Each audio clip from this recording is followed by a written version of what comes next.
देवा शाळेचा संपर्क आई काय झालं तिकडे म्हणते लय मोठा पूर आला म्हणते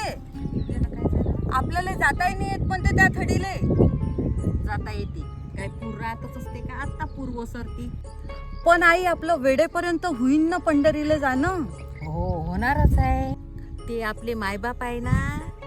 जशी आपल्याला त्याला भेटण्याची ओढ लागली असते तशी त्याला त्याच्या लेकराला भेटण्याची ओढ लागली असते तू काही काळजी करू नको आपण बरोबर पंढरीला पोचतो पण आई बातम्यात तर सांगून राहिले सगळे रस्ते बंद आहे म्हणून सगळीकडे पाणी जमा झालं आहे म्हणते तर कुठूनच आपल्याला जायचा मार्गच नाही आहे म्हणते बाय बाई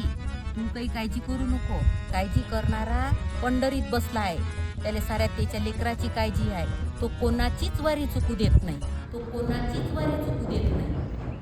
काकू चला की वाट सुरू झाली आई चला काकू.